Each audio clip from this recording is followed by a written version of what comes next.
Hey, kia ora koutou whānau. Welcome back to another edition of Big Hairy News. Good evening, Chewy. Good evening, Pat. I was just realising... You've got your studio speakers on again. Sheesh, you're good at doing that, mate. You get that. Three in a row.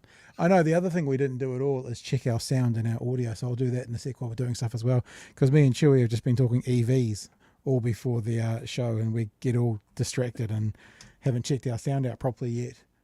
So what a journey we've been on, Pat. When I first started talking about EVs, you weren't having it. Well, I think my journey, just checking this away, by the way. Yep, sounds good. Beautiful. I think, to be honest, bro, just in the last 12 months, there's been an increase in range versus price. And that's, from day one, they've always been my two things, price to range. And it just seems to have ticked over that. And someone said to me today, why do you care? I mean, you've said this to me. Why do you care about 400 or 500 Ks range? And I'm like, well, it's a bit like I drive at the moment a 3-litre V6. And what I like is the power is there if I need it, but I don't always use it. I feel like for the range, I want it there when I need it. Yes, I'm not going to Queenstown every weekend, but when we do go, I want to have it rather than having a necessity to move it, use it every week.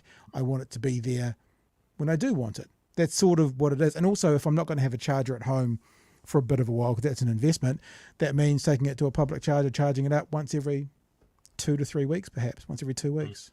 So hey, look, I got to be honest. I've got a little bit of an acid test for my one. Yep. I'm going to the Warbirds over Wanaka air show in a couple of weeks. Oh yeah. And we're leaving very early in the morning, and we're going to take a journey that a lot of people from Dunedin will probably take.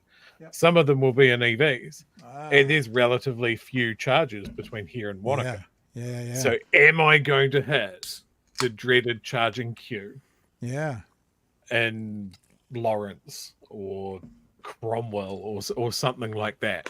Yeah. So, so far, every time I've done a long journey, I haven't had a queue. I understand that this is my South Island privilege talking, and up in the North Island it's a lot harder, but that'll be the test. Yeah, that's interesting, eh?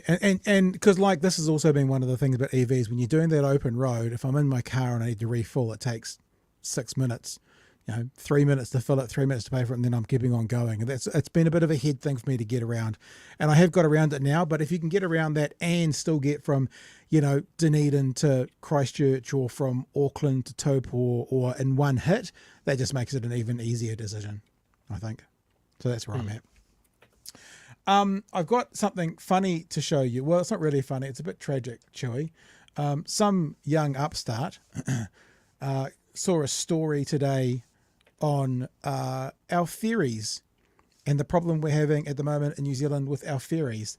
The Interislander ferry services cancelled due to a mechanical fault, to which some cheeky young upstart said, if only a government would have the gumption to order a couple of new purpose-built ferries that could serve New Zealand for decades. I guess we're free to wish. Now, yes, I know you naysayers out there, you're all going to go, well, the ferries wouldn't have been here by now.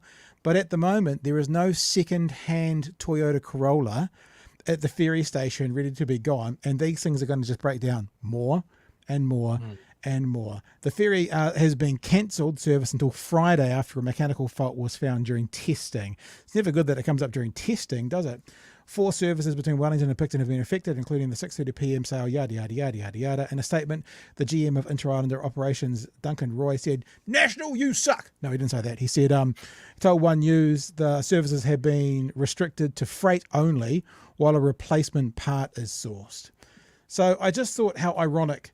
Now, again, would the problem have been solved today if they hadn't cancelled those ferries? No, but there would be a definite plan to kind of gingerly keep these ferries going until the problem had been solved that Labour had put in place, that National is now cancelled, and there's no plan at all, Chewy. I'm called, I said it at the time, and I'll say it again. Every time that ferry breaks down, they need to repaint the name on it to the SS Nicola Willis. Let's just remind each other. Yes, it wouldn't have solved this problem. It would solve, Yeah, at least you'd know you'd have a solution on the horizon. Exactly. At one point, almost literally on the horizon. Yeah. But yeah, we've done the small thing. We've done the tiny thinking. The let's not do purpose built. Let's buy someone else's cast offs. Let's think small. Let's think short term. Let's not plan for growth. Let's not back ourselves a little bit and build something that'll last. And it, like the ferries are just part of it. Remember, the majority of the cost of that project was making our port facilities resilient in the like for climate change and for natural disasters. Yeah, both of our port facilities for our ferry service are on a fault line. That's not frivolous spending. That's not luxury. That's just good thinking. Yeah. Yeah. Jeremy says here he might be willing to offer a 2008 Corolla for ferry use.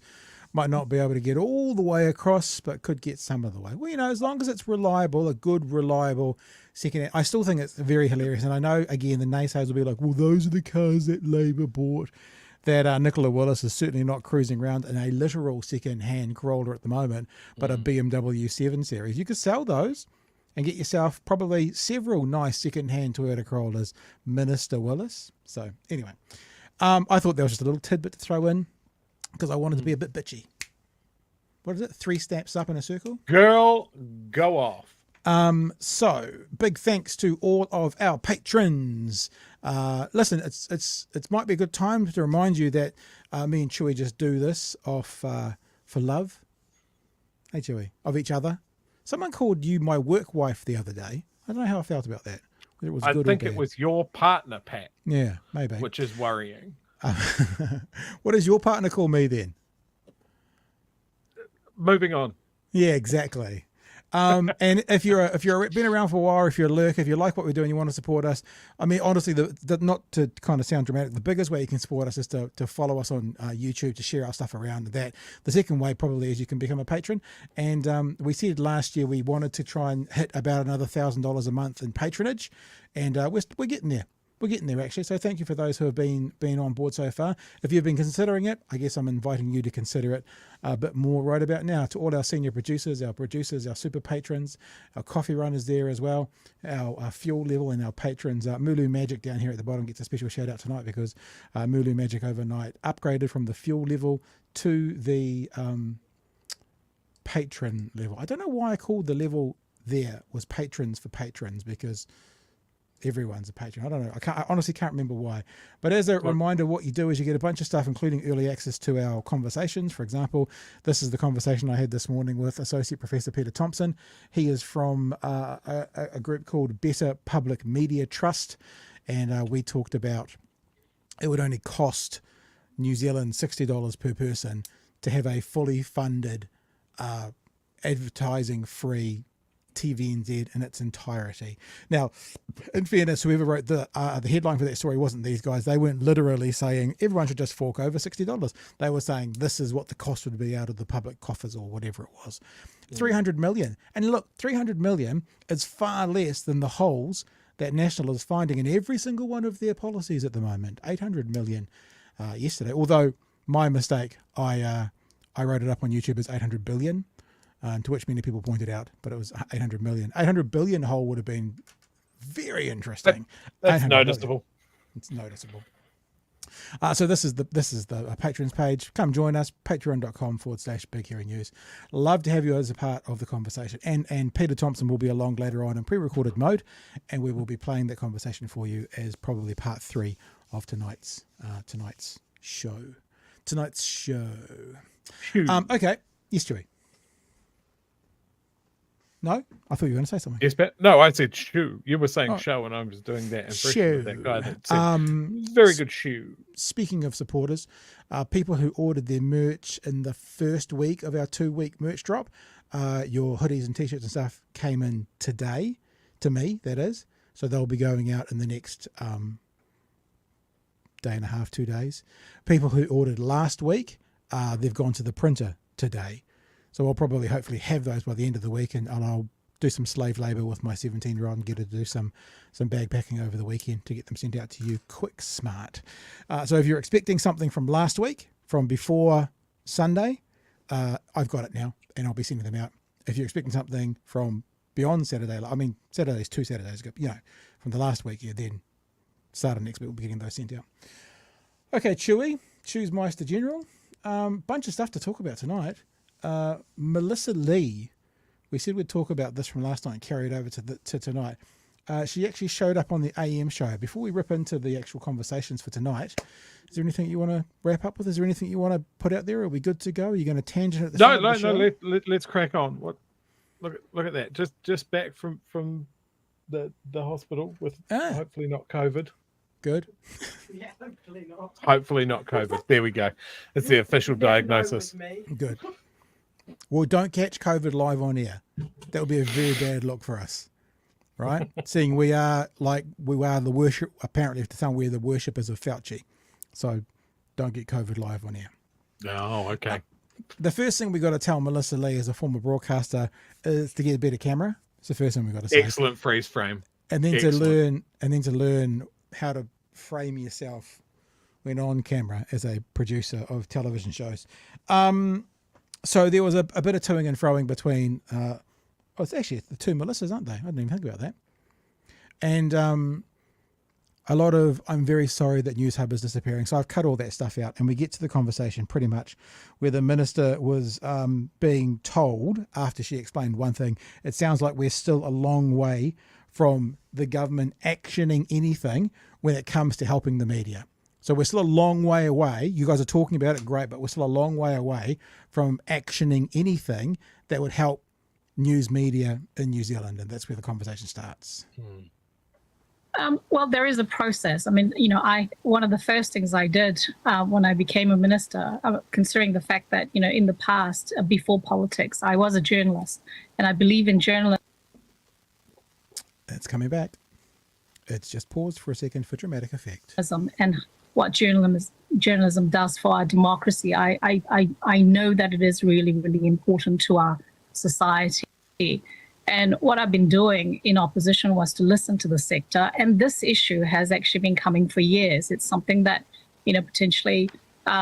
You might be surprised. In fact, this is an interesting observation from today. If you listen to Luxon this morning and if you listen to Melissa Lee, we may not play the parts where she does it, but there was a real concerted effort today to blame Labour. Like today in particular, it feels like they've ramped it up to say, nothing to do with us, all about Labour, nothing to do with us, blame them. She definitely does it in this conversation when she says at one point, about how the last government dropped the ball, and the host actually goes, look, we're not gonna play the blame game. But it was noticeable today how national politicians pulled out the blame Labour card a lot. I wonder if there's been a change on the 9th floor, a change from their PR people. And if you're hearing this in mono in one ear, that's because that's how it's being played out to us from AM. So I'm sorry if this is only coming up on one channel for you guys. The previous government should have actually done, but it's unfortunate that it hasn't actually come through, by the previous government. I think what we can do, and I do have some plans, but my plan is focused on a couple of areas, including modernizing the Broadcasting Act of 1989. The Broadcasting Act actually was written and put in place well before technology companies even existed.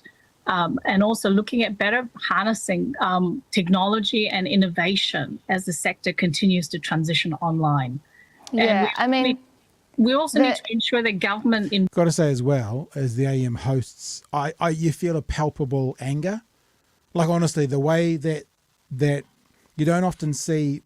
I mean, you do in this format of journalists cutting in and butting in because they have to. They've only got 7 minutes. But it just feels like there's a little bit more... Oh, are you being fucking serious behind these questions, to me at least?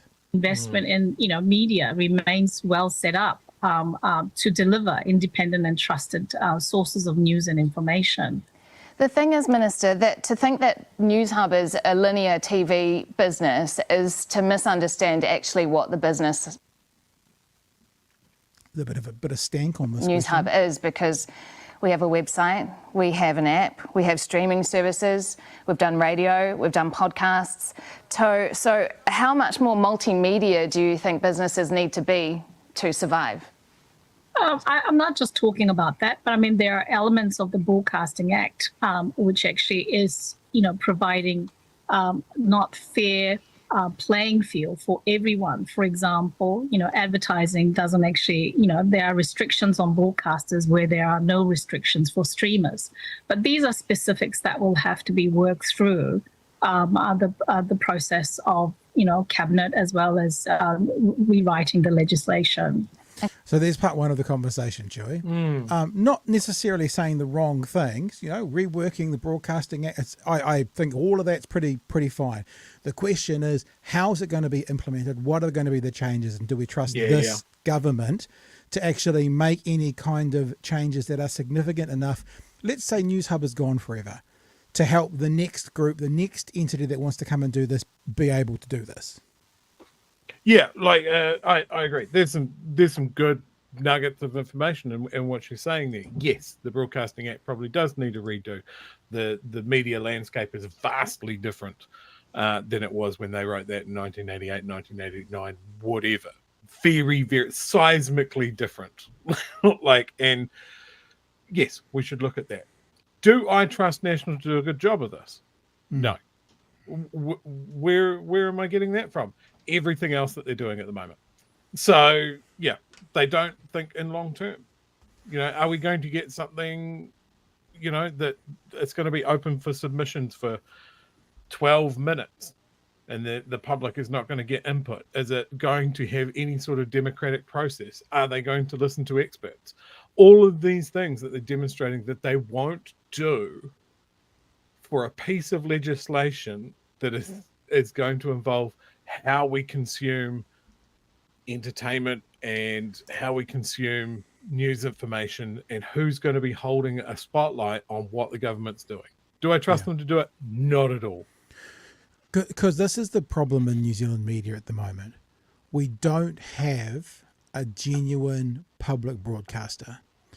Because TVNZ, for example, the 6 p.m. news on TVNZ has no funding from the government. Right, it doesn't get any ends or any funding. It's completely commercial. The problem is we need to have unbiased, unfettered. The main point to aim at is the news story first, and not have to worry about conflicts of interest to serve advertisers.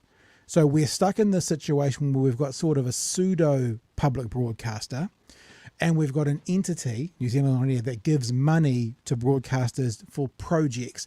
That's why the 6 p.m. news doesn't get any funding. It's not a project. Q&A is a project. It's a quantifiable project with outcomes and a period of time, right? Those Saturday, Sunday morning programs are considered projects, not like, and the 6 p.m. news is not. So none of those news broadcasts, the midday news, the 5:30 news, I think it's on Prime, 6 p.m. news on 3 and on a TVNZ and the late night news, none of those get any public funding. So you've got this middle ground where we don't have a publicly funded television broadcaster at the moment, and we need one. So what our government needs to do, maybe it won't be this government, is actually nail down a public broadcaster, advertising free. Just say, go and tell New Zealand stories. Make the first story in the news every single night. Make it the most important news story of the day. Not that we don't care who won F-Boy Island, but that's not a news story that needs to be focused on. But we know it's a news story that'll get clicks on, so maybe they'll put it at the end of the news on TV3. So it's just, we don't have that, and we need that. So until we have that, this is all, to me, it's all just sort of weasel words a little bit, because they're talking about, redoing this and redoing that and redoing the other. It's like, well, no, the first thing you need to do, government X, I'm not saying these guys are going to do it, is show us how we can have a proper public broadcaster. That should be the priority. Because if you don't, what's going to happen is places like TVNZ are going to continue to lose people. Lost $16 million in the last quarter or the last half or whatever it was. They're going to continue to lose people. We actually want to build people. We want to have more reporters and tell more New Zealand stories. And because we haven't got that, everyone's kind of chasing that advertising dollar. And because the advertising dollar is disappearing, they're all struggling. There needs to be a cornerstone public broadcaster that is immunized from the ebbs and flows of the advertising dollar. And we don't have it yet. And that should be what this government and any government should be setting up, including the last ones, because they could have, because they had a majority, Chewy. Yeah. I think it would need time. Like, how much vitriol was there out there for the Public Interest Journalism Fund, just from the crazy town segment of our population? But look, how many of us pay for Netflix or some other streaming service, right? Yep. At fucking, Jesus, it's been a while since I've looked at Netflix. $23 a month. Yeah. For Netflix. And surely that can be sold to the public of like, well, you know, here's your benefit of Netflix. You can watch some terrible fucking trash. Or you can watch some terrible fucking trash on our platform. And it also comes with the benefit of a free and independent journalism segment as well. And I know just looking at stuff like the TVNZ app, that was a garbage app like just over 12 months ago. And it's pretty decent now. So I think that's where the pivot is. But how does that benefit news? The idea of and this is how much it's changed since 1989, right? The idea of the linear 6 o'clock news happens same time every day. Everybody sits down, has their dinner, here's the news. Those days are gone. It's not locked in for the majority of New Zealanders. They consume their news differently. And so we have to look at how we fund this sort of stuff. And not only news, but local productions to keep those skill and those talents in those industries that feed into our film industry, that feed into our acting industry, feed into our writers and that sort of thing, that once they're gone, they're gone. We have to keep all of those things going. And I think when people, boil it down to something like, well, I guess news isn't financially viable, just in isolation to everything else. It's real short-term thinking. And it's like, when you're not getting news, you don't know what the government's doing. You'll certainly notice it in its absence. And when it's gone, it's way too late. Yeah, because like once Newshub disappears, it's not just let's start this up with our $30 million salary. It's the infrastructure, it's the equipment, it's the, it's all of these things that will be gone for good. It's much easier to continue something on than it is to start something new. Now, the thing that was interesting is also in this conversation, which we're not showing, Melissa Lee had a big old crack at the previous government saying they weren't doing enough. And I was like, hang on, what was that $55 million PIJF that everyone's complaining about that was thrown at journalism that actually kept journalism alive for 4 years? And when it stopped is when it all fell over. So that's what I'm saying. It feels like there's a new command being put down from the 9th floor that this is what we're going to do. We're going to go after Labour and they're going to be blamed for all the ills of the world. Although there was quite a good question that came up here because the minister used to produce a program called Asia Down Under. Asia Down Under was funded by New Zealand On Air. And a very, very, very good question is asked about the funding that her program received.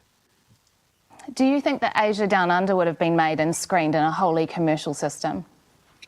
No, but I mean, that was specifically targeted for ethnic communities and it was funded through New Zealand On Air. And New Zealand On Air plays a very important role where they actually fund programs that are potentially not commercially viable, but it is actually of interest and actually provides a service to New Zealanders. And, social cohesion actually comes into one. Special interest areas actually comes into the value that they actually put on the programs that they actually fund. Government actually puts in some close to, I think, $300 million a year to provide funding for programs. And I think it's a good thing. Do you think then that funding should be extended to include the kind of current affairs programs that are getting cut? As I said, I have my own views as to what could be done, but even New Zealand On Air. And you are here with us today to share those views. As the broadcasting As minister. the Broadcasting, Communications and Media Minister, we would like to know your views. Operates at an arm's length from me as Minister of Media and Communications. Their funding decisions are their own, and I cannot influence or interfere in the process. You can assist though, right? You can, as Broadcasting Minister, you have some say. And I know that this has been important to you because in your maiden speech, you said there must Oh, I hate it when they bring receipts, Chewy. Don't you hate that? Isn't that makes it more difficult just to be like, maybe? be a mandate to provide and support local programming to foster identity issues, because without it, our children will never be empowered. I mean, are you saying now that you actually don't have the influence that you hoped you would in your maiden speech? Well, I think these are some of the things that I wanted to, not interfering in the process, but these are some of the mechanisms. Yeah, no. I know what you're saying. I mean, I find it extremely frustrating as well because I as minister, cannot influence or interfere in the process of programming. But I think, going forward, one of the things that I'd like to look at in the review of the Broadcasting Act is there a way that we can do some of this work that you're talking about, but, without interfering? It sounds like someone who's brainstorming for a new television show around a table. It's like, you're the fucking minister for media and communication. Oh, we should look at some of the things you're talking. You should be coming to us with what you're looking at, not kind of go blue sky thinking, yeah, we should green light that. That's a good idea. Maybe we should go down that path. I think perhaps that's some of the frustration you may hear in the host's voice. Without giving direction, mechanisms on how we actually fund certain programs. I mean, these are things to actually talk about, but I can't go into the actual detail of what I'm actually taking to Cabinet until the Cabinet process is actually done. And that's it. Now, there was one other comment which I'm not going to show now because it was a little bit snarky, but it wasn't a particularly good answer. Host asked, why have you taken over a week to come and see us? And she basically went, no, because I've been busy. I'm exaggerating. It wasn't as flippant as that. So I'll tell you that the question was asked, but there's no point really in showing it. But yeah, so there you go. Yeah, the biggest thing that is affecting the portfolio that you are responsible for primarily, and you could say that you're busy dealing with it, but part of dealing with it as the broadcasting minister is talking to broadcasters. Yeah, she did say she had done some interviews, but she couldn't do them all. But this is one of the two major television networks, one of the ones that's disappearing that should have been a priority, in my opinion. Anything in the chat we want to get to? I think there's a few super chats and stuff there. Should we get those out there? Oh, JC and the Pigeon Cats has just got a late fee. JC and the Pigeon Cats. That's a great band. I love their early stuff. $4, the underground stuff that they did with Dre. $4.76. I'm interested if that has any meaning to it. Thank you for the super chat. Appreciate that. Frosty at $5 super chat. Appreciate that. Not sure if you heard about Mr. Simon Bridges is back. Yep, I did hear that. He's now the chairman of the fucking Waka Kotahi New Zealand Transport Agency. The thing that I find fascinating, look, I'll say something that's going to sound a little bit bitter, right, about this, is there's some of us who have been doing what we're doing now for many, many years, who have been growing and grinding and making good content and that kind of stuff. Fucking Simon Bridges comes along and then Stuff gives him a podcast. They promote it. They get it to number one on the and then what does he do? He pisses off and he goes back to his first love, which is politics and that kind of stuff. It frustrated me a bit today because I'm like, it's like when I used to work at ZB. The reason I left ZB was there was no progression plan there for me, and because I did the overnights, right, and the weekends. And I went to my bosses and I sort of handed in my resignation and they said, oh, why are you leaving? I said, there's no progression for me to move off these kind of entry-level positions. And they go, no, that's absolutely part of our plan. And I said to them, this is young, arrogant man talking to these legends. I said, fine, I'll retract my resignation if you can tell me one person in the history of the ZB brand that's moved off mid-dawns into a daytime full-time role. And of course, there's no one. They started to say Marcus Lush, but Marcus Lush went from mid-dawns off to FOVO FM and then came back again. And so what I was getting to was, there was no progression plan for those guys doing the hard mahi. So I bailed. It feels like to me as well, those of us that are doing this kind of thing and grinding out at it, they used to call it in radio star fucking, Chewy.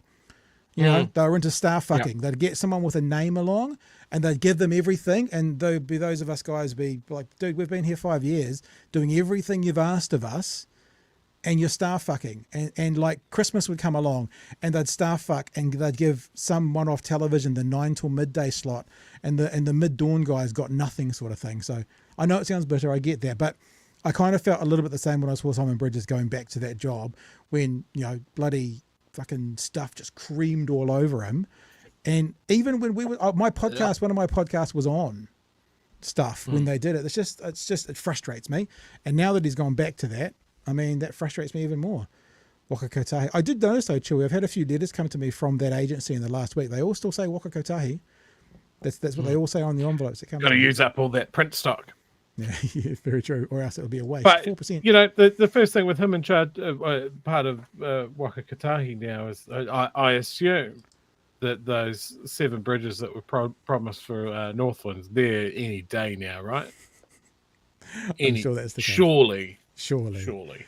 Thanks for the super chat, Peter. $2. We can put a levy on streaming services and Sky. That is an interesting point.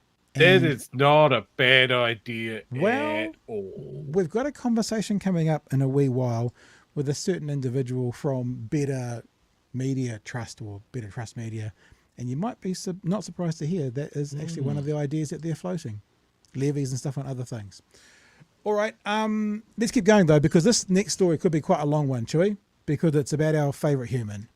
Cha-ching! Not Anna Burns Francis, the other one. This is a terrible interview. This is a terrible interview. And actually, there's quite a big story that came out today about the police. We're not touching on that tonight. We might touch on it tomorrow night. And the police are going to strike. They kind of can't strike by legislation, but all these national politicians who are all talking about supporting the police, backing the police, stopping the police flow from going to Australia. Well, the police are offended by the offer they've been made and they want to strike. And so like, okay, so this is where you actually step up national and do what you, and increase the money for teachers and for nurses and for police. And that's the only thing that will stop them going to Australia. And they won't do it. They'll complain about them going to Australia under Labor. Then the one thing, which is money, that will stop them going, they refuse to do. So see ya coppers, see ya nurses, see ya teachers, you can keep going. Anyway, that's all to say we're not touching on that tonight, because this interview I think probably was supposed to touch on it, but they ended up talking about the tax breaks for landlords and stuff quite heavily. And I want to bring your attention to something in this very first clip. This is going to be probably a good half hour, because when I mean a good half hour, I mean a good half hour. The very first part of this, right, is one of the more patronizing things of a lot of patronizing things I've heard from Christopher Luxon, when he tells Anna Burns Francis what to focus on and what not to focus on. Because of course she asks him about the $800 million gap, and he pivots to Labor bad, $170 a week increase in rent. Right. So let's get into this, shall we?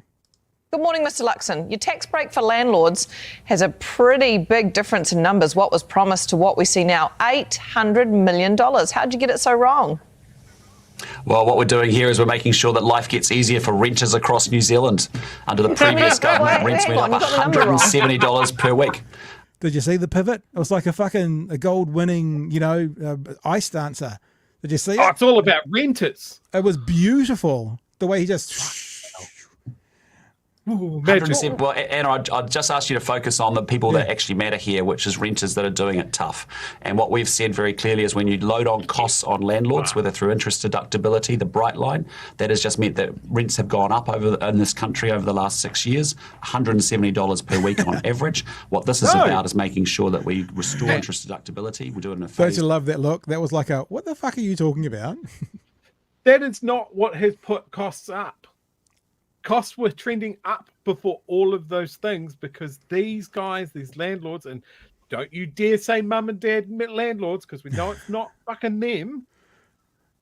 There is less supply for people to rent, and these guys know that they can jack up the price. And this has been hit. This is not a Labor problem. It is not just a national problem. They're both as fucking guilty as each other because neither of them have been able to get a handle on the fact that there needs to be more places for people to live, but they don't want to tank people's investments. So this pivot into saying, oh, we're just doing it for renters, doing it tough, bollocks. Just an outright fucking lie. You think that's bollocks, mate? You wait till we get through some more of this interview. Way, in a responsible way, and ultimately that means that puts downward pressure on rents. That's a good thing for renters across New Zealand. Never A very quick swerve to $170 a week, but we still have the $800 million, and you're saying who's it going to impact? Well, it's going to impact taxpayers. There's less money coming in, so there's less money for you to dish out again. That's quite a substantial chunk. How come you got it so wrong? No, we're making sure we've campaigned. Yes. Did you get that? What's the tell? Come on, chat. What's the tell? The stutter is always a tell. We know this now. Yep. The Elmer Fudd stutter is, there we go, the Porky Pig. Exactly right, team. No, we're making sure we've campaigned on making sure we restore interest deductibility for landlords. Why are we doing that? Because we want to increase the supply of rental properties available to renters in New Zealand.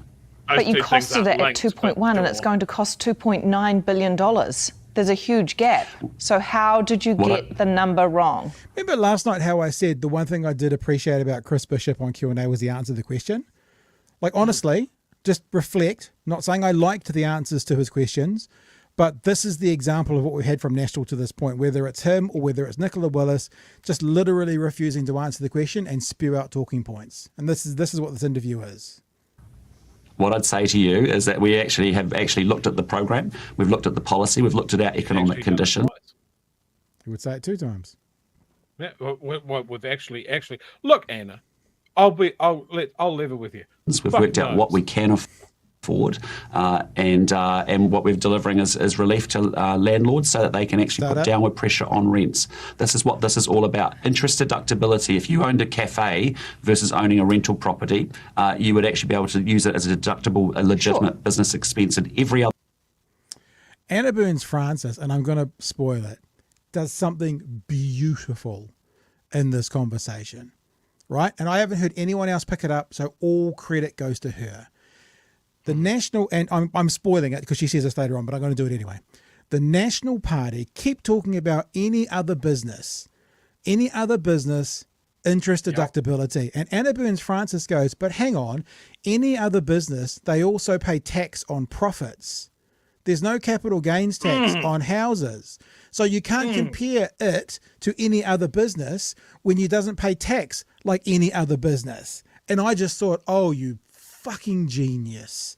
That is so good. So when they say any other business, it's not apples with apples, because the other businesses, when they make money, when they make capital gain, they pay tax on it. When you sell houses and you make capital gain, you do not.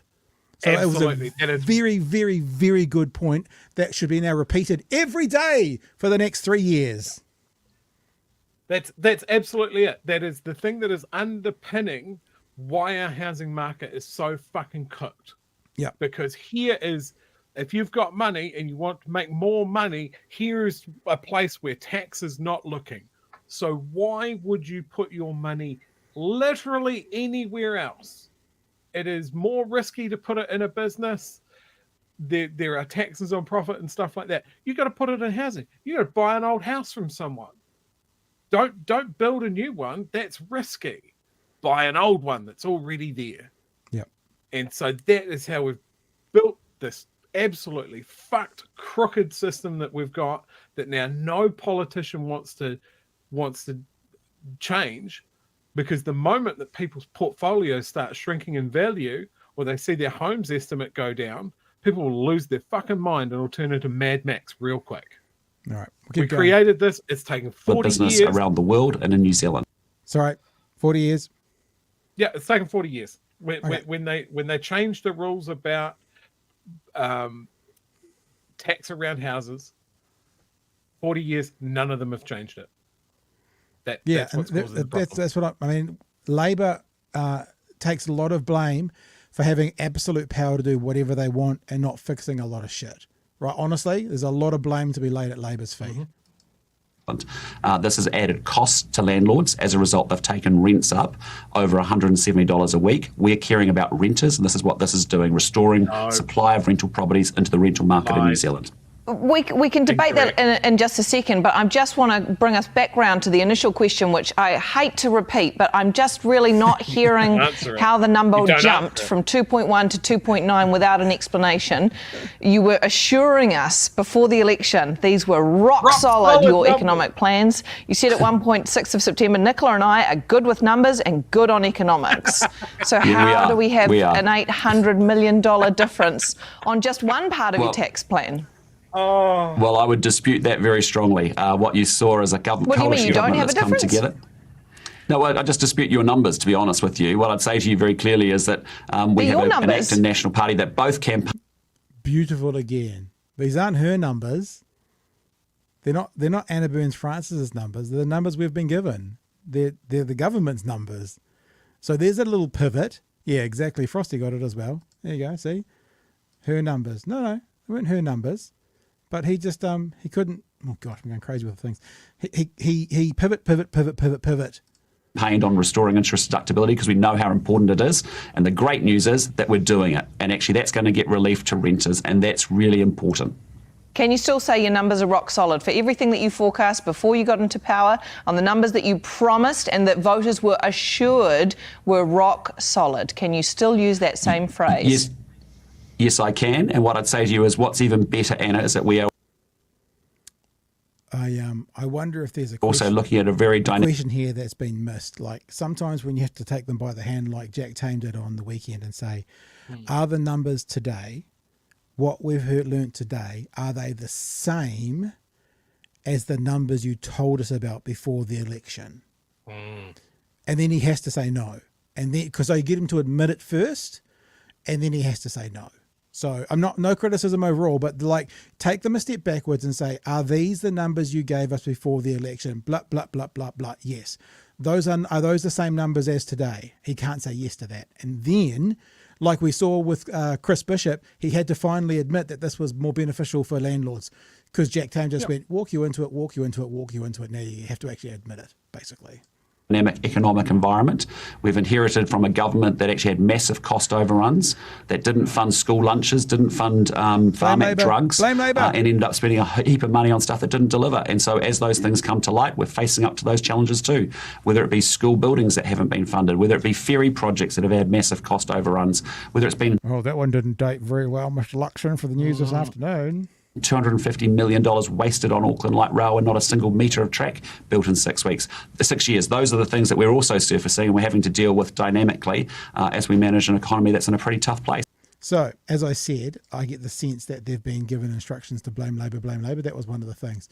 Chewie, I've got a couple more clips I want to play. One of them is a bit longer, so I want to not spend too much time debating now. But is there anything you want to say to that, now? He seemed very, very sure that rents are going to get cheaper. Yeah. So my question to that is when and how much? Yeah. Or alternatively, really? Yeah. Because it's never happened. Never, ever, ever, ever, ever have you reduced costs for landlords and they have passed on those reduced costs to their tenants because the choice that they're making there is I could make more money by keeping the rents where they are. My costs have gone down. I'm now making more money. Why would they pass that on? Where is the incentive or where is the stick to landlords to reduce rent? It's all by choice. They're not going to do it. 100%. And as we said last night, remember, this is the government who, when in opposition, said that that the supermarkets would not pass on the profits for 15% off fresh fruit and veggies. Now, if supermarkets aren't going to pass on the profits, why would landlords? You can't say that supermarkets won't do it, but landlords will. You can't say that. You have to actually play an even hand. Second part of this conversation is really interesting. Chewie, at one stage, believe it or not, he tries to sell the idea that under Labour, there'll be some landlords that would just rather leave their houses empty than taking rent. Because they'd rather not lose money and just leave their houses empty. I don't think he realises if they leave their houses empty, they'll lose a lot more money because they haven't got any rent coming. But he does actually make that as a point. And this is the part where Anna Burns-Francis also talks about the capital gains tax and not being the same. Stop comparing it because it's not the same. And we start off the part of the conversation that basically Anna Burns-Francis is saying there's no evidence anywhere that rents will go down. Can we go back to your point about it, the impact it will have on rents? The idea has been sold to us that it will help with the cost of rents, that it will drive down the price of rents. There's no actual evidence of that, is there? Well, the official advice is it will put downward pressure on rents, no doubt about it. And the reality is it's ultimately determined on the supply of Why rental is there no properties doubt available about in the it? market. It's the same thing that happens That's in actually when you the want number to buy one, a isn't it? house. Well, that'll ultimately determine it. And so what we're doing is if you're a landlord and all of a sudden you've been slugged with a policy which was to remove interest deductibility, which is insane. It doesn't happen in any other business in the world or in New Zealand. You've added that cost on. You've just passed that straight through to your renter in higher rents. The same challenge has been with the Brightline test as well. So we want to remove those costs that have been loaded onto landlords because they just go straight through to renters, Anna. Well, I mean, you talk about other businesses, but other businesses pay tax on their profits and landlords don't pay tax on capital gains. So there's an argument to and fro, whichever way you look at it here. But if we look at rents in particular... Sorry, you're mixing the drinks. That is economically incoherent, what you just said. Yeah. You are comparing it to every other business and saying that landlords deserve the same sorts of benefits that we see in other sectors. But I'm asking you for the evidence... that rents will actually be impacted this. Even last year, a Treasury report from the Housing Technical Working Group, August last year, said wage inflation and supply and demand were the two biggest drivers. They don't even mention that interest deductibility is going to have the impact that you are promising it will have, people. Well, this is interesting as well, because what he's promising is downward pressure. Right, and like you say, Chewy, how much by when is what we want to know. No one's asked that question, I think, yet. But what he says is downward pressure. As we said last night, downward pressure doesn't necessarily mean anyone's going to reduce rent, because we talked about the equal and opposite can often be true. The equal and opposite from downward pressure is more profits, right? Equal and opposite from downward pressure on renters is more money for landlords. And people aren't going to throw that away. People aren't going to just say, oh, here, tenants, you guys can keep that $100 a week. Landlords are gonna make more money, like National were accusing supermarkets of taking GST off fresh fruit and veggies. Anything quickly, Chewy? No, carry on. It's one aspect of it, Anna. We have to grow the economy. We've inherited an economy where it's actually declined in growth in the last 3 of the last 4 quarters. There's lots of things we have to do to get the Blame Labor. economy moving. This is one piece of it. The official advice we've received is to say that this will put downward pressure on rents, and that official advice, when they like it, they'll use it. When official advice says you have an $800 million hole, I question your numbers. I question your numbers. Your numbers get questioned. Official advice, downward pressure. Official advice, downward pressure. Official advice, 800 million? No, not the case. Not the case. I don't see it. No. It's self-evident. If you own a property and all of a sudden you can't do interest deductibility or you've got constraints around the Brightline test, they are costs that you end up incurring. You end up either withdrawing your property and not putting it onto the market and making it available to renters, or you lift up rent prices. And that's he just said so you'd withdraw the property. Now, he puts his foot in it. And look, gold, silver, bronze all goes to Anna Burns-Francis for this, because she comes to the conclusion that they might sell their house. And how is that a bad idea? If they're not going to rent it, maybe they'll sell it. Yep. Everybody knows that a rental property that is sold disappears into dust like Thanos snapped his fucking fingers. That's just known. That's what the experts tell us. Okay, please, cartoonists out there. I know there's a couple of you that watch. I want to see this freeze frame in purple snapping his fingers. That's what I want to see. BigHearingNews@gmail.com. Essentially what's happened. Rents have gone up $170 a week. Blame Labor. And that's understandable. Costs have been added to landlords and therefore they pass those straight through to renters. That's why we've been saying for a long time, we posed it right from day one. We said it's a dumb idea. It's a stupid idea. Why would you add costs to landlords? And so we're finding a way to phase that back in. Are you saying landlords would seriously have an empty house as opposed to renting it out? They wouldn't put it back on the market? Yeah, why would you own a house? Why would you put money into owning a house if you actually and making it available to renters if you don't make a return on it? So it's because you've added so much. So rather than the 500-600, so you're just going to pay the mortgage rather than getting that. So in other words, let's say that your costs are $600 a week and you can get $500 a week rent for it under the Labor system. You're going to go, no, I'll just pay the full $600. It's not worth my time getting 90% of the money. I'm just not going to get it all. I honestly you can almost see, maybe we'll go back, you can almost see when his lips are moving and his brain kind of goes, Where am I going with this? I'm a multi-millionaire and I don't know how interest rates work. But honestly, you can see. I reckon you can see it and you can hear it. There's a moment where he kind of goes, "Hang on, what am I saying? Lips, what are you saying? Brain hasn't caught up quite with you yet." And so we're finding a way to phase that back in. Are you saying landlords Here it comes. No rush. Internet tonight, man.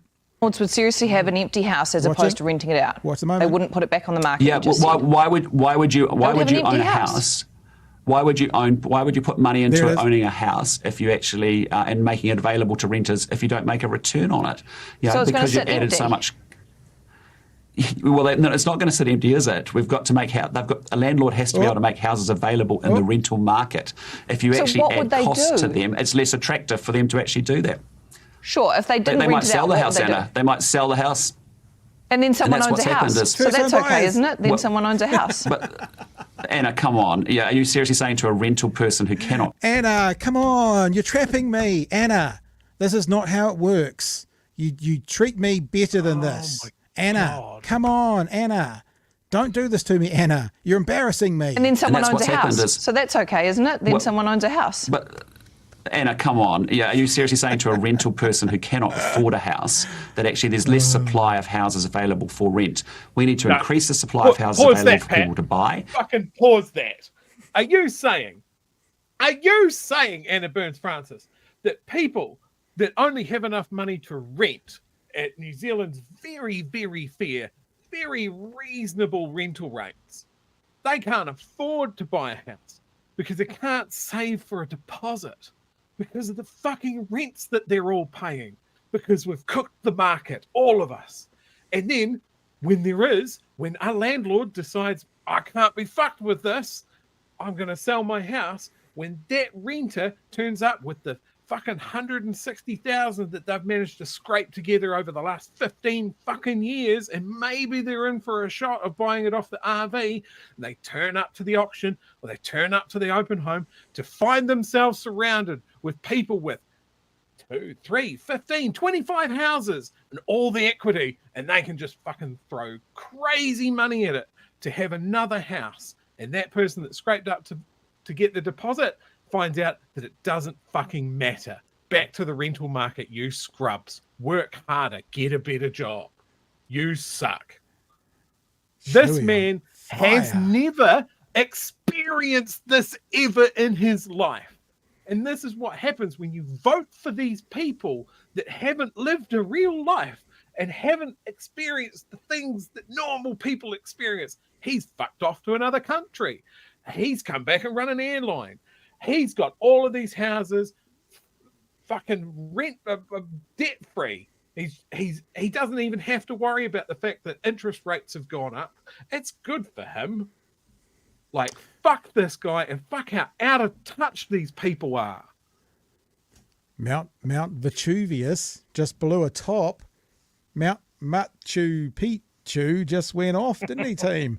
Yeah, he does actually then tell us all about how he's got no mortgage on any of his properties. He makes himself very, very, very, very kind of average man today later in this conversation. Do you think this man has ever gone into just a normal bank branch and talked to a normal loan officer to see what his debt to value ratio is?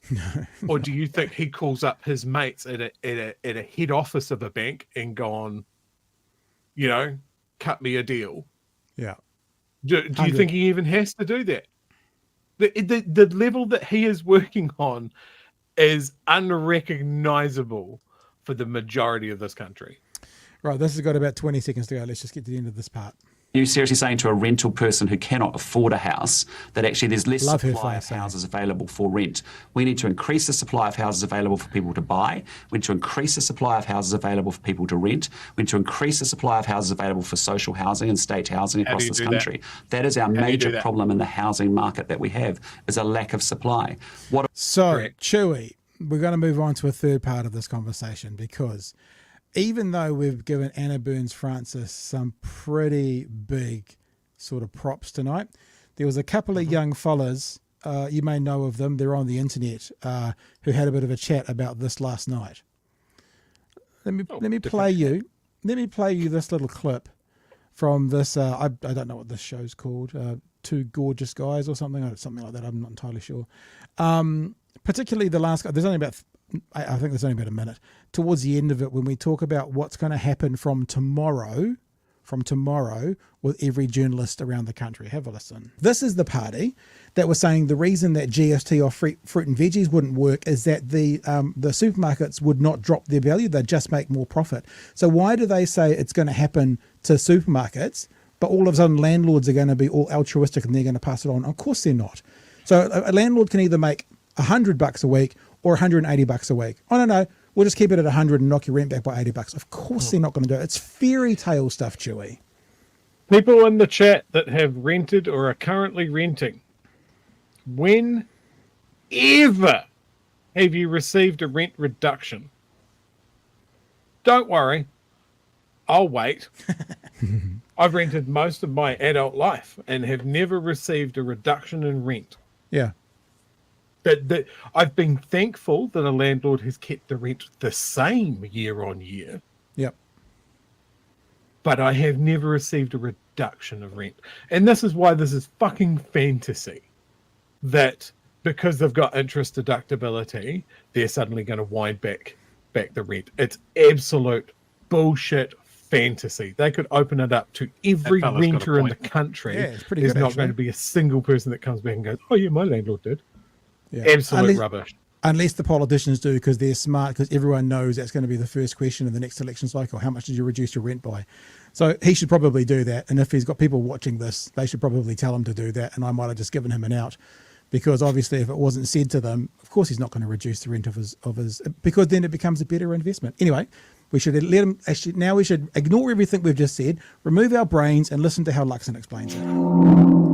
So last night, whoever those two young upstarts were talking about this, and one of the things that kind of bit older, bit less eruptive one said was, he is going to get asked how much he's reducing his rent for his rentals by, right? We said that last night.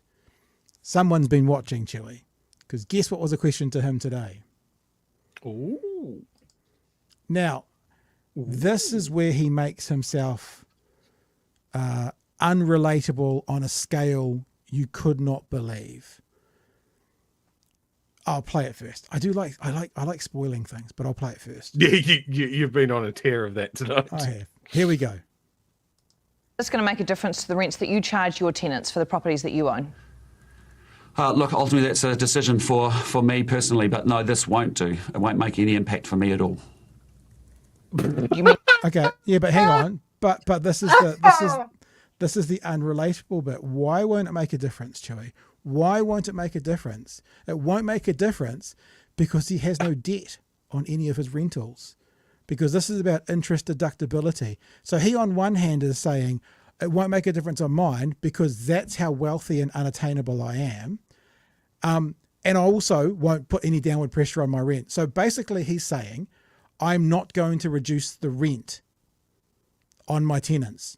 I don't get the benefit of the deduction because I own them freehold. So it means I will still just charge them what they're being charged right now. The downward pressure that will come through the community will not be impacted, will not impact my tenants because I don't get the interest deductibility. So on one level, he's saying something that is almost impossible to think about. But on another level, he's also showing how his plan for downward pressure won't work for some properties. it's going to make a difference to the rents that you charge your tenants for the properties that you own? Look, ultimately that's a decision for me personally, but no, this won't do. It won't make any impact for me at all. Gap.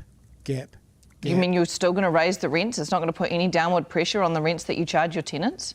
Well, sorry, no, what I mean is I don't have any mortgages, Anna. So this is about interest deductibility on mortgages for landlords. And I'm in a different situation. I'm very fortunate I don't have any mortgages.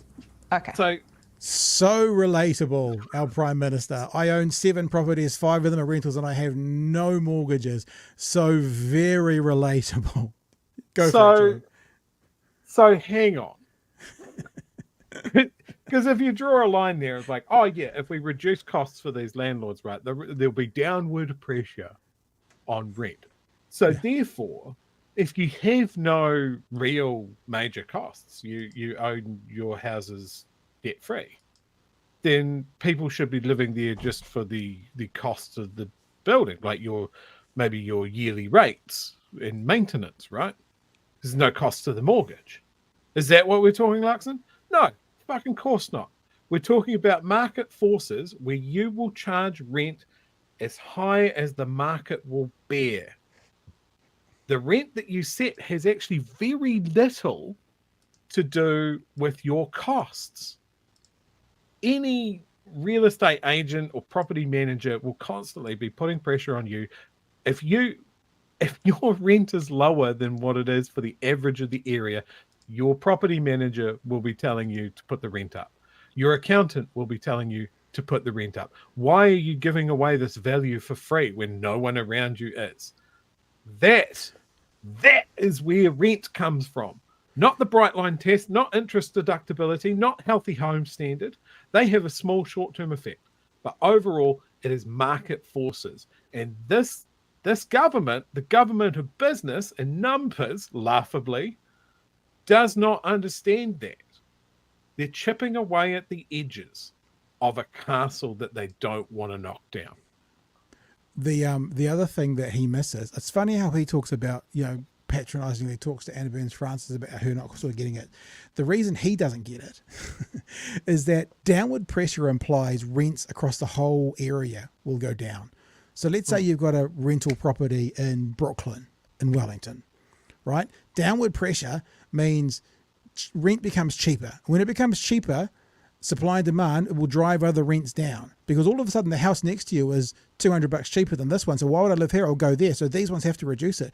So he can't even figure out that if this theory that he's floating around would work, i.e. downward pressure, the rents in his freehold property would go down, because you're not going to be able to rent them out at exorbitantly more than the ones in the neighborhood around you if that downward pressure was to work, which I don't believe it will. But he can't even go think.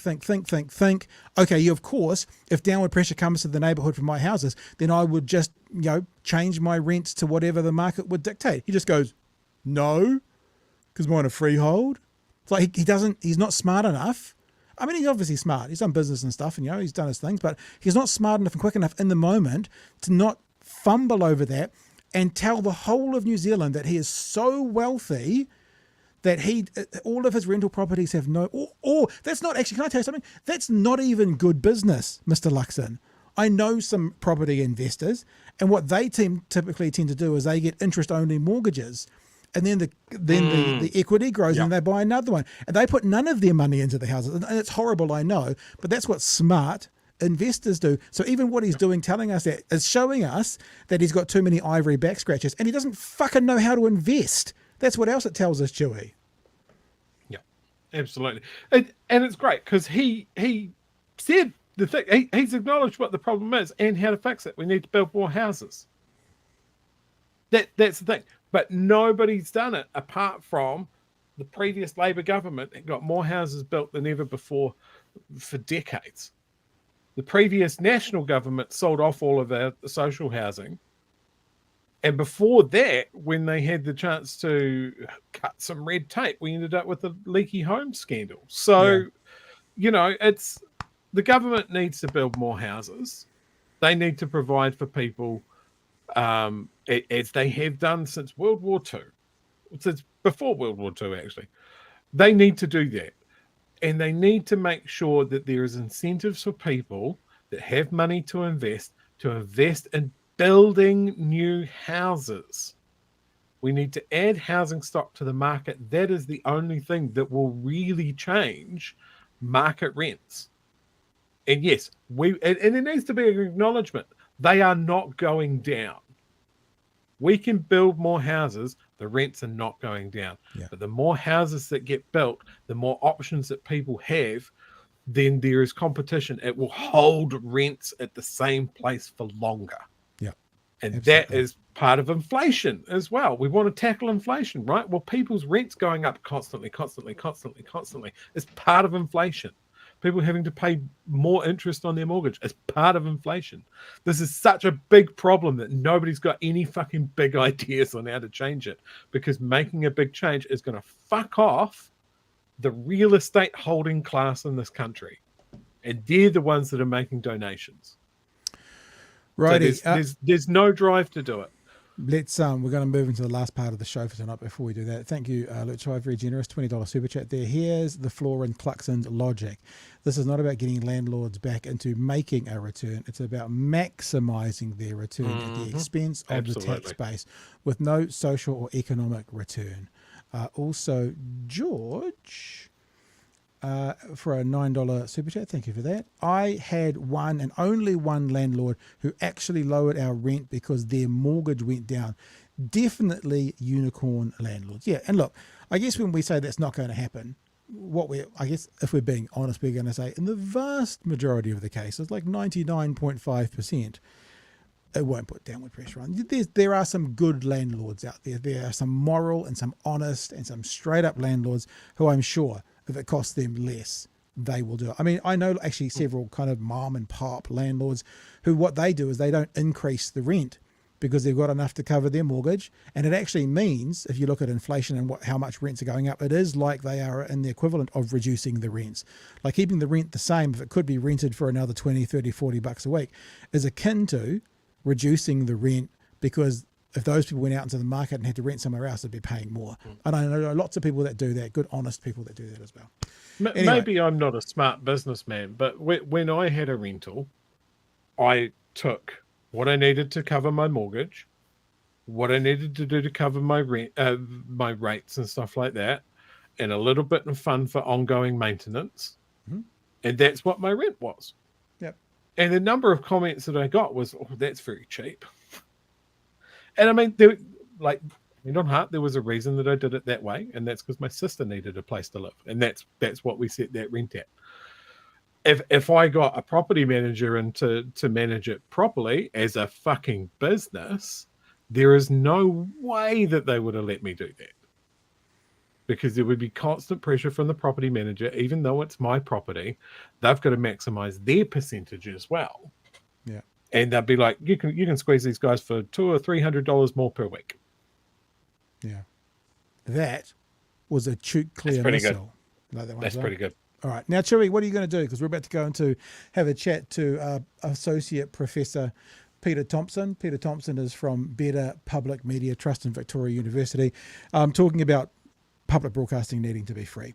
I think maybe we've got our answer from Chewy what he's going to do, because as soon as I asked that question, he basically bowed. He went, ciao. Hello, back again. What do you want? You were asking me a question, and then I was just like, what? Computer shut down. I said, are you going to hang around for this, or are you going to shoot off and see whānau? I didn't hear what this is. This is the interview with the guy from Better Public Media Trust about free public broadcasting. Oh, right. I will watch it. I will not be here. I better catch up with my partner, who is obviously here. Yep, sounds good. So we all say goodbye, Chewy. Thank you for joining us tonight. Thank you, team. You've been great. Thanks for letting me blow my foo-foo valve. And hopefully, when Chewy leaves, we don't lose our audio, which would be kind of hilarious. That's right. That happened that time, didn't it? Bye. You go. Right. And Let's try it then, shall we? Okay. All right. See you. 3, 2, 1. You go and do your stuff. This is Associate Professor Peter Thompson. He is from Victoria University, and he spent some time with me on the old interweb today, talking about the Better Public Media Trust and their call for free public broadcasting in New Zealand. When I say free, I mean free of advertising. Look, it'll explain itself. I'm going to just welcome to the show. You can tell me if it's all working. Professor in Media and Communications at Victoria University, and also the chair of the Better Public Media Trust, Peter Thompson. Peter, good morning to you.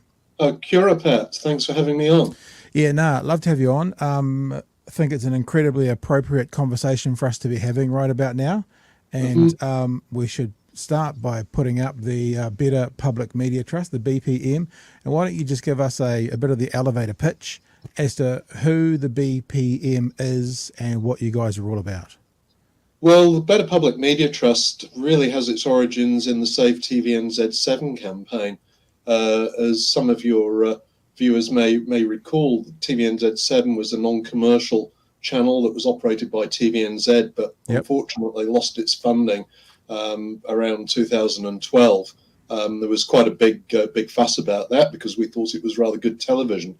And what came out of that was then the Coalition for Better Broadcasting.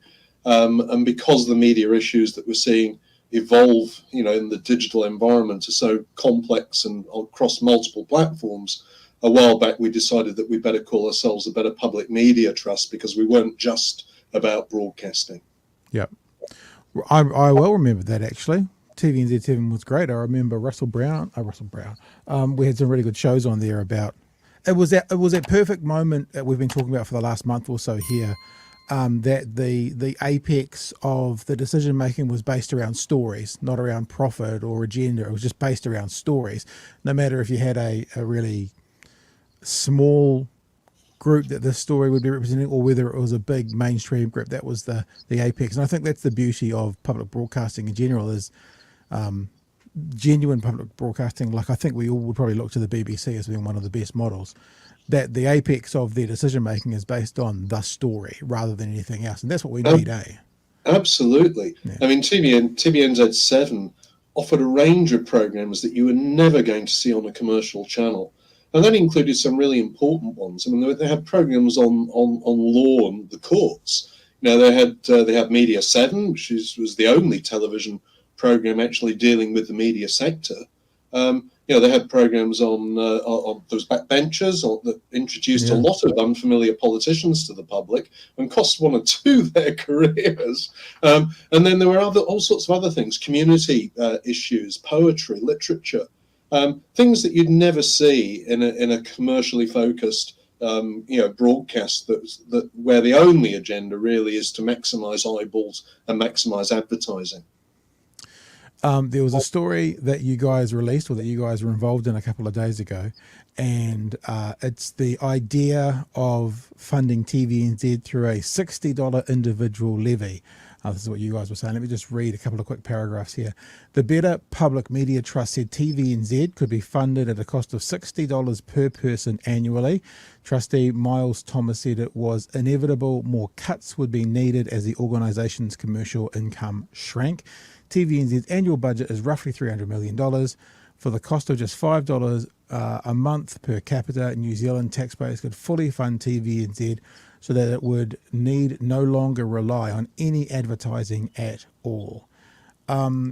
So that's interesting. We've talked about this for a very long time, about TV1 being non-commercial advert free, but it sounds like what you guys are saying is the whole TVNZ brand. Am I right in that? Well, I think we have to clarify something from the start, and that is that the headline's a bit misleading. Okay. It came in the context of us trying to identify how much we invest as a society in public media, and compared with other small advanced economies, and for example the Scandinavian countries, we lag well behind in terms of our per capita investment. So the idea was not that each individual would have to pay. It was a matter of saying how much would it cost on a per capita basis to actually make TVNZ non-commercial. So the model that we'd actually prefer is not a bill or a license fee coming through your letterbox, but a broad-based levy model that would go on commercial media revenues, and starting with digital advertising spend. And if you put say a 1% levy on digital advertising, that market's worth about $1.8 billion a year. So that'd be 18 million for a start. If you made it 5%, that all of a sudden that starts becoming a lot more significant. Yeah. You're getting up to $90 million a year. Now maybe that's too much. You could spread a levy though across other services, streaming services like Netflix that don't invest in local content. We know that the local production community would love it if they would contribute something to local content production. We have a telecommunications development levy. We could easily extend that and use that to provide support for the sorts of content. Because you've got to remember, nearly all the services that we now access through these digital channels are built on a backbone of a digital infrastructure which the public paid for. We put about $2 billion into ultra-fast broadband rollout, and including wireless broadband in rural areas. So what we're really saying is that the commercial market that profits the most from the functions of the commercial media market should be asked to put something back to keep essential services such as journalism going. Now, TVNZ is one issue because, of course, they've just announced some significant cuts, and the loss of programs like Fair Go, I think sends shockwaves through the system. That's been an institution for decades. Yeah. So the idea that these programs that really matter to a lot of New Zealanders are suddenly going to be cast aside for commercial purposes, I think really does underline the need for a different model. So the idea that we should totally take away the advertising in TVNZ and fund it publicly, I think to be fair, is a big ask. I don't think the current government will want to go there. But if you don't do anything, TVNZ is based on a commercial mass advertising model that is very, very rapidly corroding. And it's not going to be able to sustain the range of programs that we've become used to.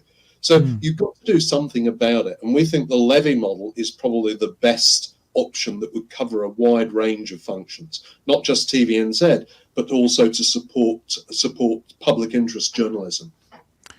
So what I hear you saying, if I'm to nutshell that back to you, is that levies, taxes, fees on other potentially international broadcasters, what they're doing, would pay for local broadcasting free. I mean, when we've talked about this from the ignorant base that we approach this world from, we have talked about like a broadcasting fee and that sort of thing, like what happens in the UK. Why not go down that path? Why not introduce a broadcasting fee, whether it's through taxes or through a cost or through a bill through the door, as you've said? Because $300 million for all of TVNZ doesn't seem like a heck of a lot to generate, from within New Zealand as well. Well, I think it's your frame of reference here. I mean, if you went to talk to other countries and talked about 300 million New Zealand dollars, they think that was pocket change. Yeah. But of course, some BBC gets funded on a scale that we could never achieve in Aotearoa, New Zealand. We just don't have enough people, and our economy is not big enough. But I think the problem with going back to a license fee model is we used to have this up to 1999. And there were concerted efforts, notably from the political right and taxpayers, who resented the idea of having to pay, a license fee. So I think it would be deeply, deeply unpopular to go back and explain the merits of a return to the license fee. But if you said, well, let's have a digital services tax, starting with Google and Meta, and maybe extending into other services. I mean, if you had to pay, a couple of dollars on your internet bill, we already do. Nobody rioted in the streets. If internet services and other kinds of media had an extra charge added to it, spread across a wide range of consumers, it's going to raise that kind of money in a way that nobody's really going to be offended. And if you want to go the whole hog, you could apply a levy to audiovisual retail. I mean, that is a huge market. Harvey Norman and Noel Leemings won't thank me for saying this, but if you put a 1% levy on televisions, computers, mobile phones, even software, all that kind of technology, that's a $6-7 billion market. You'd be raising another $60-70 billion a year. And those are the means through which we access all this content. So a little bit of payment on top of those kinds of goods and services would mean that we actually sustain a range of really important public interest content that actually we do want to be able to access. Yeah. And so, for me, it's a no-brainer to set it up like that. And the beauty of it is that in some ways, maybe rather cheekily, it's a polluter pays principle.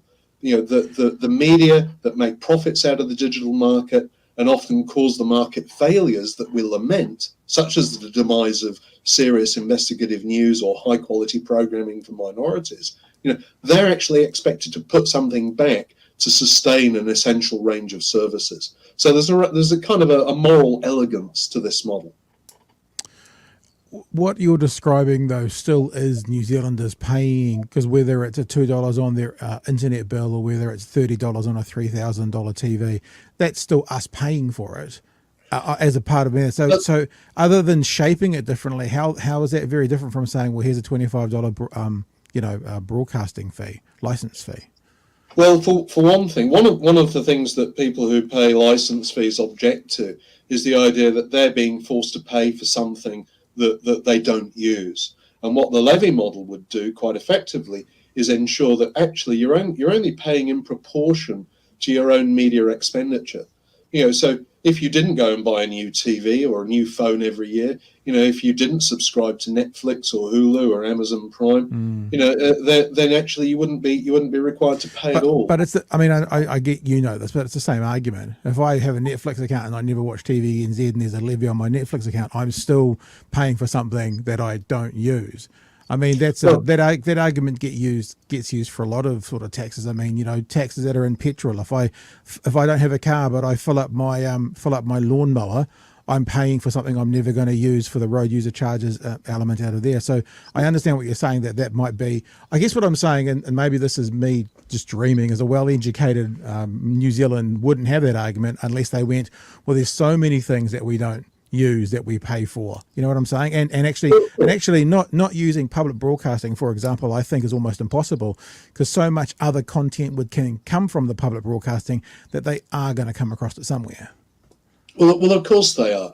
And in fact, if you take RNZ, for example, it shares a lot of its news. So if you're reading any kind of news platform in Aotearoa, New Zealand, you're probably going to find RNZ content. And by and large, it's good content.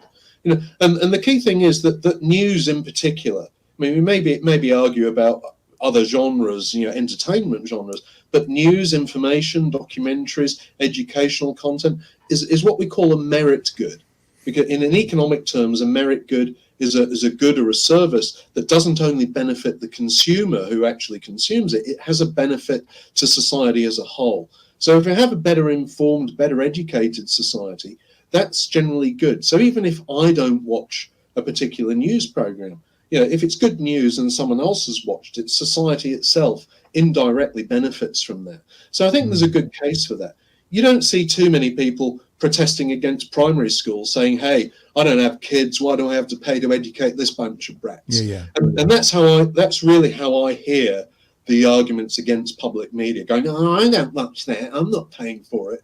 Well, but that's what I'm saying. What I'm saying is, if you educate them to being that exact point, yes, we all of. I mean, it's like the pacifists in America paying taxes that go to the military. We all do this on some level, and I know what you're saying, and I think what you're saying is correct about that sort of. I don't want to pay for it. But if they were then educated as to all the other things that we pay for that we don't want to, you could possibly, maybe like I said, it's a bit Pollyanna thinking we can educate an audience that doesn't want to be educated, but maybe we could. Yeah, I think look, I get the argument, Pat, and it comes from a right liberal economic position, where everybody has to only pay for what they consume, and anything else is an imposition that can't be justified.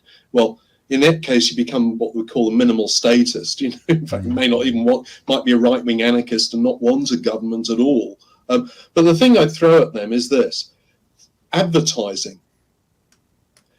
So nobody makes a fuss about advertising. We think there's too much of it. We might not like it. We may even pay to avoid the ads. But the advertising that we see goes on top of the goods and services that we buy in the supermarket, regardless of whether or not we buy the goods that have been advertised. So ironically, in a sense, you could see advertising as a stealth tax, and it's on a much larger scale, $3.6 billion a year.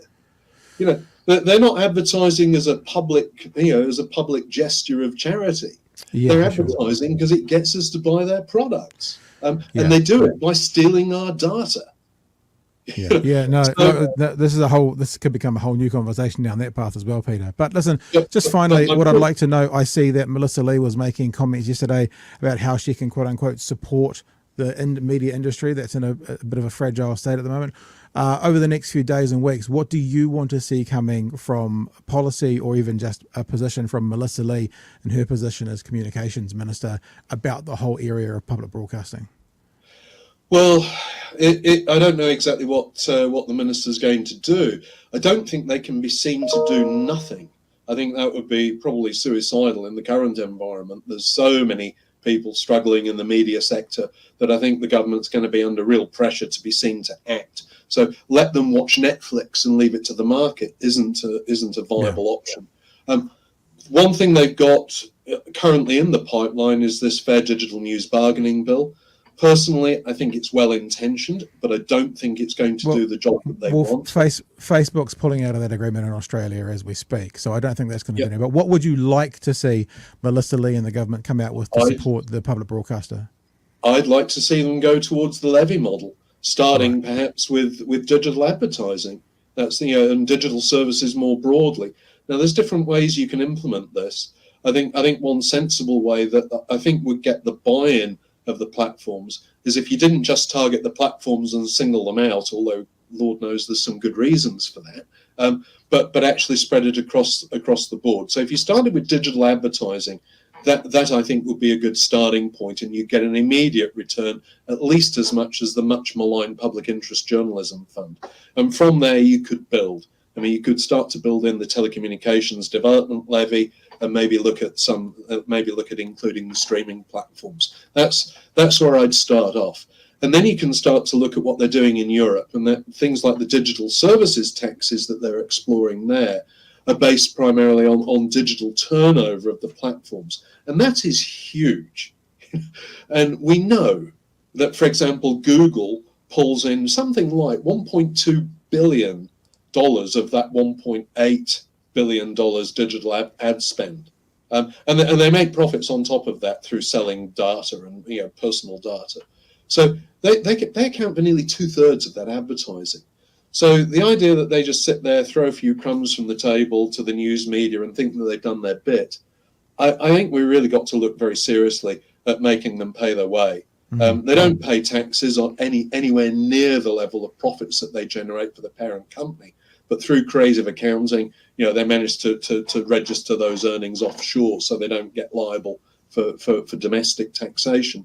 And I know the Treasury Department would love to do something about that, but I don't think it should go to the consolidated fund. I think that should be going into supporting the media sector. So those are the things that I think I'd be looking at. Start with digital taxation and then start looking at getting the big platforms to pay their dues and pay taxes properly. And then you ring fence that and you put that into the public media sector on a broad scale, not just TVNZ, but a range of different media. Very good. From a Better Public Media Trust, that is Peter Thompson. Peter, thank you for joining us today. Thank you very much, Pat. My pleasure. And we're back. Hopefully you enjoyed that. That is already up on Patreon. If you haven't seen it or you missed part of it, you can get it on Patreon if you are a patron. And other than that, it'll be going up to YouTube in clip format in its full form in the next couple of days.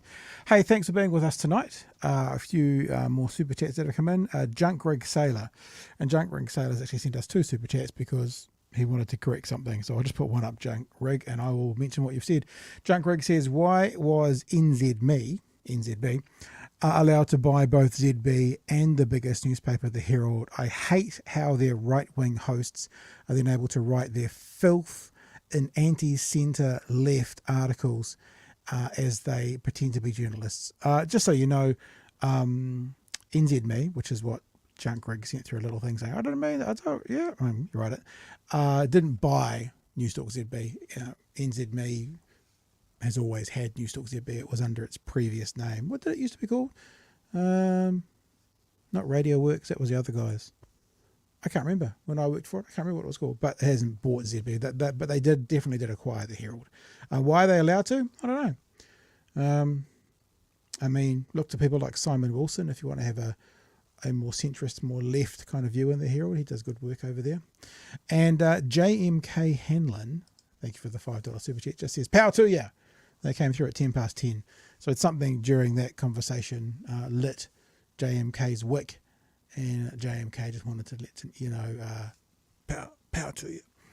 All right, team. Now, huge thanks to our patrons who are always a part of what we do, are always in the forefront of our minds. And if you want to be a part of what we do, you are more than welcome to visit www.patreon.com/Big Hairy News, as it says on the bottom of the screen. And you too could find yourself on the wall of fame, the billboard as we call it. All these beautiful people are currently paid patrons. There are people who are free. I'm not quite sure why people become free patrons, because I don't think there's anything on the patrons page that you can get from being free. Maybe there is. I'm not entirely sure about that. And also, again, thanks to Mulu Magic, who upped their patronage from the fuel level to the patron level yesterday. And there's been a couple of people who have done some stuff today as well.